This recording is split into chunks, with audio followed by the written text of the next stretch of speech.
네, 주민 여러분 안녕하십니까?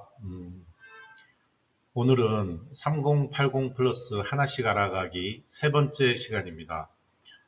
오늘은 부천 원미지구는 작년 2021년 6월 23일 후보지로 선정이 되었습니다. 그런데 이 지역은 주민들의 빠른 동의와 물론 뭐 그 이전에도 재개발을 계속 추진을 했던 그런 역사가 있기 때문에 주민들의 인식도 빨리 그 교육 전파라든지 뭐 연락이라든지 이런 게 상당히 체계적으로 잘 돼 있는 그런 지역인 것 같습니다. 그래서 6월 23일에 후보지 선정이 됐고 작년 12월 31일 날 불과 뭐 6개월도 채 걸리지 않아서 사업이 확정이 된 지역입니다. 이 지역에 작년에 1, 2차 뭐 LH에서 사업 설명회를 했는데 사업 설명회 당시에 언급된 그 주민들의 궁금 사항에 대해서 여러분에게 좀 설명을 해보도록 하겠습니다. 네, 첫 번째 사업 관련한 그 Q&A입니다. 자, 주민이 문의를 했습니다. 민간 재개발 규제를 완화하지 않고 공공 주도를 활성화하는 이유가 무엇입니까? 민간 재개발의 경우 개발 이익 사유화의 우려가 있어서 과감한 규제 혁파가 어렵습니다. 공공 주도의 경우 개발 이익이 공공에 기속되기에 용적률 상향, 기부 체납 완화, 토지 소유자 추가 수익 보장, 특수 상황 소유자 보호, 생활 SOC 공급 등으로 개발 이익을 공적으로 활용이 가능하다라고 대답을 했습니다. 자, 여기서 주민들 오해하지 마셔야 될 게 개발 주도의 경우 개발 이익이 공공에 기속된다. 공공에 기속된다는 표현이 LH가 개발 이익을 가져간다 이런 뜻이 아닙니다. 아니고 이 이익을 토지 등 소유자, 특수상황 소유자, 생활 SOC, 즉 우리 지역에 이제 대형 복합 상가를 짓는다든지 뭐 이런 부분으로 개발 이익을 전부 다 주민에게 다 돌려주겠다는 겁니다. LH에서도 그리고 LH와 국토부에서도 계속 언급하고 있습니다. LH는 사업 이익을 전혀 가져가지 않습니다. 근데 사업 이익이 하나도 없는데 어떻게 사업을 하나 의문스러울 수가 있겠죠. 예, 사업 이익이 있습니다, 일부. 그게 뭐냐 하면 일반 분양을 할 때 이익 공유형이라는 제도를 일반인들한테 분양을 할 겁니다. 뭐 신혼 희망타운이라든지 뭐 청년 역세권이라든지 얘기들 많이 하죠. 뭐 근데 지금 윤석열 후보는 그 원가로 공급했다라고 하죠. 근데 이 부분에서 이익 공유형이라든지 이런 부분들이 원가로 공급을 하고 이 원가를 말씀드리면 30평형 정도를 지금 현재 짓는다고 하면 한 2억 후반대 정도가 원가가 소요가 됩니다. 우리 지역에서. 그러면 2억 후반대 정도의 원가가 소요가 되는데 정부는 그 원가만 받고 앞으로 청년주택이나 신혼희망타운 같은 경우는 그 원가만 받고 원가를 우리한테 주는 겁니다. 우리는 공사비를 써야 되니까요. 그걸 받고 일반 분양인들한테 분양을 해준다는 겁니다. 그런데 이익공유형이라든지 신혼희망타운이라든지 뭐 청년 역세권 같은 경우는 5년, 10년 의무 거주를 해야 됩니다. 그래서 결국 의무 거주를 하게 되면 지금 윤석열 공약에서는 70%를 그 주민에게 돌려주겠다라고 하고 있죠. 그리고 나머지 30%는 공공이 이제 회수한다 이렇게 합니다. 그래서 앞으로 5년, 10년 후에는 당연히 아파트 값이 오르기 때문에 입주하고 5년, 10년 이후에 가격이 오르겠죠. 거기에서 정부가 뭐 30% 정도를 회수한다고 하니까 거기 거주자도 이득이고 그리고 정부도 거기에서 수익을 보는 겁니다. 결론적으로. 그렇게 생각을 하시면 되겠습니다. 주민협의체는 언제 어떻게 구성되며 역할은 무엇인지, 주민 공고 후 토지 등 소유자 전원으로 이루어진 주민협의체가 구성이 되며 주민협의체를 대표하는 대표회의는 토지 등 소유자 과반수 동의를 얻어 선출이 됩니다. 대표자는 5에서 25인으로 구성되며 지자체 승인을 득해야 합니다. 주민협의체는 시공자 및 감정평가 법인을 추천하고 시공사 입찰 기준, 추가 분담금 납부, 방안 등 사업과 관련된 중요 결정사항에 대해 사업 시행자에게 의견을 제시할 수가 있습니다. 예, 계속 설명드리지만 우리는 민간 재개발처럼 조합이란 게 없습니다. 예, 조합이 없기 때문에 조합 부조리라든지 이런 문제점들이 없고 또 그로 인해서 사업 속도도 엄청 빨라질 수 있는 겁니다. 네, 사업 기간을 어떻게 획기적으로 단축할 수 있는지, 네, 관리 처분 방식에서 필요로 하는 조합 총회 등의 절차가 존재하지 않습니다. 따라서 통합 심의를 통해 인허가에 필요한 기간을 단축을 할 수가 있습니다. 그래서 계속 LH에서도 소개를 하고 있지만 후보지 선정 이후 동의가 빨리 이루어지면 6년 안에 입주를 할 수 있다라고 이야기를 하고 있습니다. 그래서 저희가 5월이나 이때 올해 5월경에까지 주민 3분의 2 동의서를 하게 되면 2028년 초에는 상반기에는 입주를 할 수 있을 것으로 예상을 하고 있습니다. 공공기관 브랜드 아파트가 아닌 유명 건설사 브랜드가 가능한지 이거 계속 설명을 드리는 내용인데 건설사 선정 권한은 주민들에게 있습니다. 우리 주민들이 투표를 해서 선정을 하죠. 그래서 건설사 브랜드를 사용을 가능하고 공공사업에 유명 브랜드 건설사가 들어온 사례가 다수 있습니다. 예, 요거는 지금 안양의 레미안이라든지 산성역 이쪽 프루지오라든지 이거 기존 지금 하고 있는 LH에서 하고 있는 사업입니다. 예, 주민들이 요구하는 그런 방식으로 해서 지금 공사를 아마 하고 있는 지역으로 알고 있는데 이렇게 사업이 시뮬레이션해서 하고 있는 지역들도 지금 현재 많이 있습니다. 그 제도가 우리 3080에 도입이 된 것이라고 보면 되겠습니다.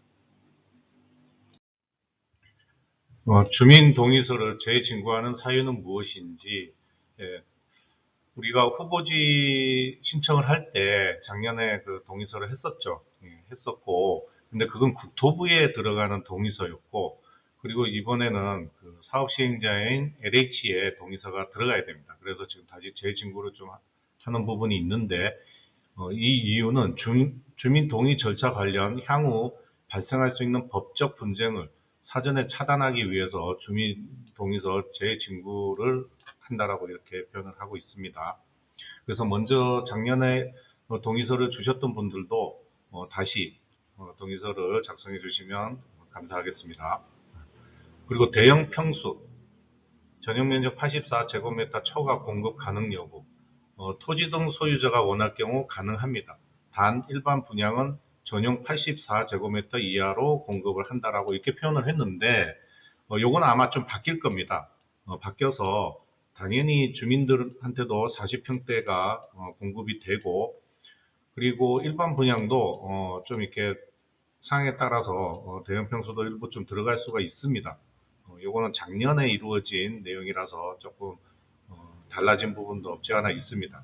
그래서 우리 주민들께서 40평대를 원하시는 분들이 많으실 텐데 충분히 가능하고 일반 분양 물량도 설계를 하면서 우리 주민들에게 어떠한 이익이 되는지 이런 부분을 철저히 검토를 해서 분양 평수, 일반 분양 평수도 정해질 계획입니다. 이제 보상 관련해서 말씀을 드려보겠습니다. 감정평가 기준은 공시지가인지 실거래 가격인지 이렇게 질문을 했는데요. 제가 계속 설명을 드렸죠. 감정평가, 즉 권리가, 보상가 이 부분에 대해서 질의한 내용인데 이 내용에 보시면 주택, 토지, 상가의 감정평가는 1. 사업 시행자, 지자체, 주민협의체가 추천한 총 3개의 감정평가 업체의 가격을 평균하여 결정을 합니다. 따라서 최근에 감정평가, 우리 지역에 감정평가사 분이 계십니다. 이사님으로 재직을 하고 있는 감정평가사를 현업에 하고 계신 분이 계시는데 그분도 저에게 좀 조언도 해주시고 했는데, 최근에 감정평가는 시세 수준에 거의 근접해서 감정평가가 나옵니다. 하지만 그 지역의 사업성에 따라서 이 시세를, 이 시세의 수준의 감정평가를 그대로 적용시키는지, 아니면 사업성에 따라서 이게 낮아질 수 있는지, 뭐 이런 사항인데, 뭐 높아질 수도 있죠. 사업성이 좋으면. 이런 상황인데, 우리 지역 사업성은 제가 여러 번 분석을 해봤지만 사업성이 아주 좋습니다. 아주 좋기 때문에 시세 수준의 감정평가는 충분히 받고, 그리고 사업성에 따라서 이 부분이 조금 더 올라갈 수 있는 소지가 있습니다. 제가 계산해 본 바로는 조금 더 올라갈 것 같습니다. 근데 그거는 좀 민감한 부분이라서 제가 아직은 여러분께 뭐 자세하게 설명은 못 드리겠는데, 저희 지역은 시세 수준 이상이 될 가능성도 분명히 존재하고 있습니다. 예, 그래서 감정평가가 이렇게 이루어진다는 걸 참고하시고, 그리고 현물 보상 및 손실 보상 기준은 어떻게 되는지, 예, 현물 보상 대상자는 주택이나 토지 나대지 같은 경우는 90제곱미터 이상입니다. 소유자분이 그 다음에 보상금이 최소 규모 공동주택 분양가 이상인 자, 예, 이런 분들에게 그 현물 보상이 주어집니다. 그리고 공급받는 주택수는 1+1 주택이 공급이 원칙이 있지만, 보상금 총액 범위 혹은 종전주택 전용 면적 범위 내에서 1+1 주택이 가능합니다. 뭐 쉽게 얘기하면 그냥 보상금이 제가 크면 1+1이 가능하다는 겁니다. 예, 이렇게 생각하시면 되겠죠. 근데 이 추가 공급 때는 D의 원은 24평형 이하를 하셔야지 됩니다. 추가 공급하는 주택은 24평형 이하, 이렇게 표기가 되어 있습니다. 상가 소유주도 아파트 받을 수 있는지, 상가 혹은 아파트로 선택할 수 있습니다. 단 아파트를 선택할 시에는 보상금 총액이 현물 보상 공급하는 최소 규모 공동주택 한 가구의 분양가격 추산액 이상이어야 됩니다. 말은 좀 어려운데, 쉽게 얘기하면 뭐 보상 금액이 커서 상가주택분이 큰 보상가를 받으셨으면 1+1도 가능하고, 그리고 또 돈이 많이 남으셨으면 당연히 상가도 가능합니다. 예, 그런 의미로 보시면 되겠습니다.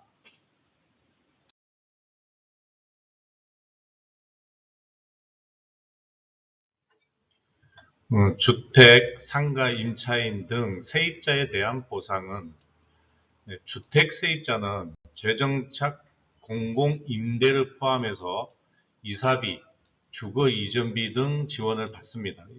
4개월치도 받죠. 근데 공공임대를 포함, 이게 뭐냐면 이분이 세입자가 원하실 경우는 조건에 따라서 나중에 우리가 아파트가 지어지면 재정착하는 공공임대에 다시 들어올 수 있다는 그런 상황입니다. 뭐 다 원한다고 되지는 않을 것 같고, 뭐 어떤 조건이 있을 겁니다.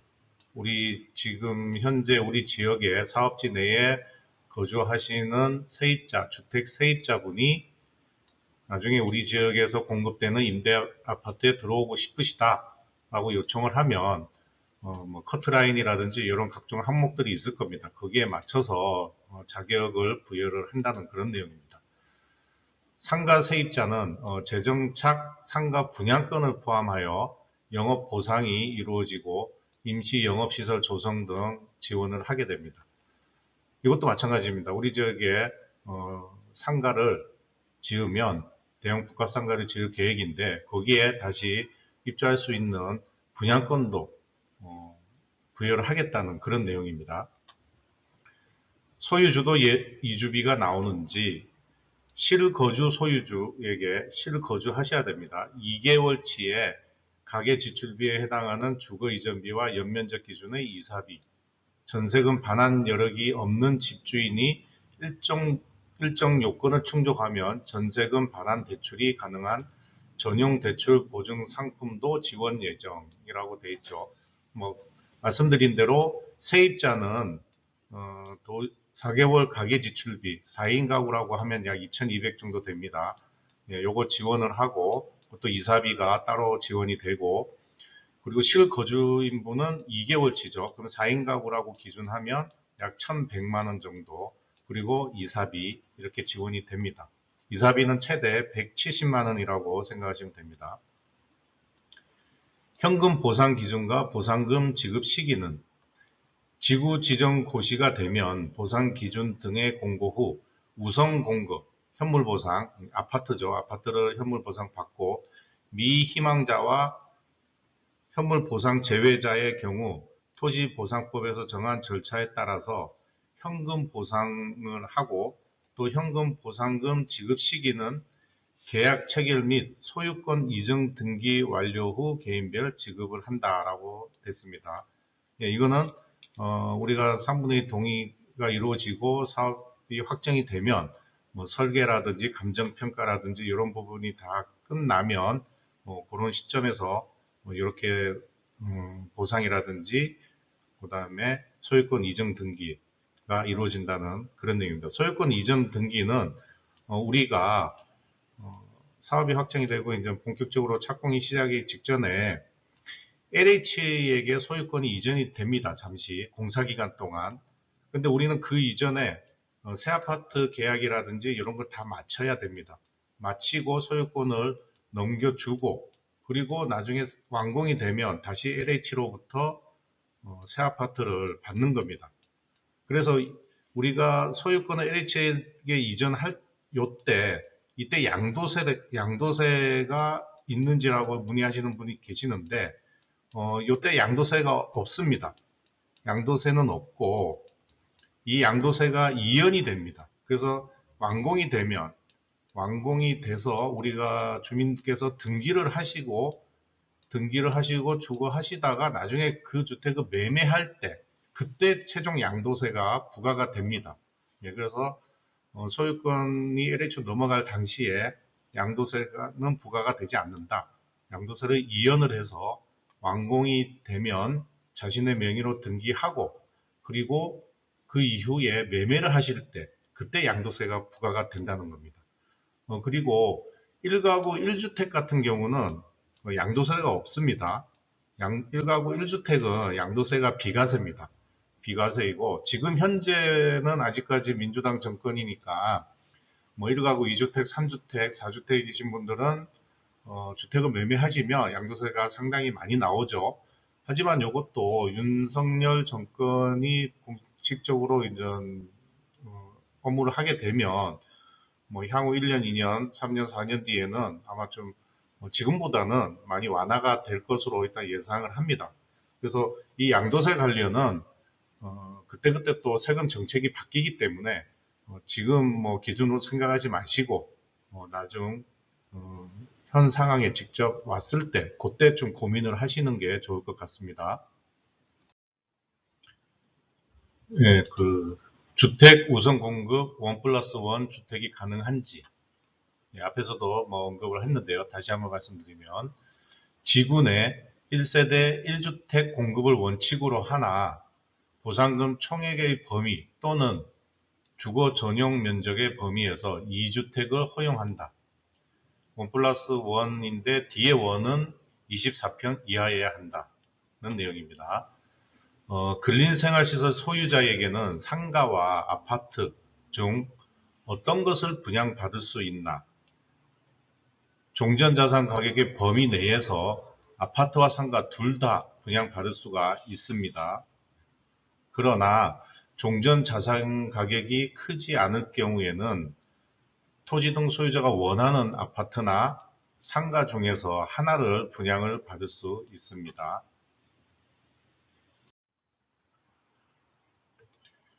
네, 그 이사대책 이전 부모가 사망하고 그 이후 상속을 받은 경우 우선 공급권이 가능한지, 예외적인 경우에 해당하여 우선 공급 대상이 되는데, 요거는 작년에 아마 6월 29일 요 개정법이 발표된 날, 요 날로 바뀌었죠.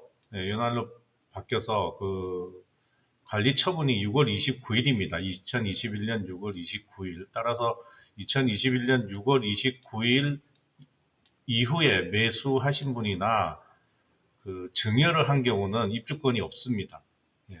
그리고 만약에 또 여기서 나오네요. 다시 설명드리면 이사대책 이후 자녀 또는 부부 간 증여의 경우 우선 공급이 가능한지, 상속이나 이혼 등 예외적인 상황이 아닌 증여의 경우는 우선 공급 대상이 아니다라고 되어 있습니다. 이 기준은 2021년 작년 6월 29일이 기준입니다. 6월 29일 이후에는 자녀 또는 부부간의 증여는 우선 공급권이 없습니다. 없고 상속이나 이혼 등 예외적인 상황은 우선 공급이 됩니다. 상속이나 이혼은 6월 29일 이후에도 입주권이 가능하지만 자녀 또는 부부간 증여는 불가능하다. 이거 알고 참고해 주시면 되겠습니다. 소형 상가 및 상가 지분 소유자가 받을 수 있는 우선 공급은 무엇인지, 상가 등 비주택 소유자에게는 상가 우선 공급권이 주어집니다. 경우에 따라 비주택 소유자도 우선 공급 주택을 받는 것이 가능하나 이 경우에는 보상금 총액이 우선 공급 주택 가격보다 많은 경우 가능합니다. 예를 들면 24평형이 뭐 4억에 분양을 하는데, 주민에게 4억 분양을 하는데 주택을 받으시려면 상가를 가지신 분이 주택을 받으시려고 하면 24평을 받으시려고 하면 이 4억 이상이 돼야 된다는 얘기입니다. 근데 만약에 21평이 있는데 21평이 3억이다 하면 상가를 받으신 분의 권리가가 3억 이상이 돼야지 21평을 받을 수가 있다는 그런 내용입니다. 네, 이로써 오늘 3080 플러스 하나씩 알아가기 세 번째 시간, 부천 원미지구에서 언급된 LH 설명회 질의응답 내용을 설명을 해드렸습니다. 초도에 말씀드렸듯이 부천 원미지구는 2021년 6월 23일 후보지로 선정이 되었고 2021년 12월 31일에 확정이 되었습니다. 우리 지역도 주민 여러분들께서 사무실에 오셔서 동의서를 5월 안에 4월 지금 당장 빨리빨리 작성을 해주시면 하루라도 또 한 달이라도 빨리 사업이 확정이 될 수 있는 그런 상황입니다. 그래서 궁금하신 내용은 사무실에 방문을 해주시거나 전화를 주시고, 여러분의 재산이 걸려있는 그런 사업입니다. 그래서 정확한 이해를 하시고, 그리고 제가 많은 정보들을 다 제공을 해드리고 있으니까 참조하시고 빠른 시간 내에 미루지 마시고 지금 당장 해주시는 게 제일 좋습니다. 지금 당장 시간을 내셔서 다른 바쁜 일이 물론 계시겠지만 이거보다 또 급한 일이 어디 있겠습니까? 자신의 재산 증식과 또 새 아파트에 우리가 하루라도 빨리 들어가기 위해서는 여러분들께서 적극적인 동의서 작성을 해 주시는 그것이 가장 좋은 방법이라고 생각을 합니다. 그래서 다시 한번 당부 드리면서 오늘 하나씩 알아가기는 여기서 마치겠습니다. 감사합니다.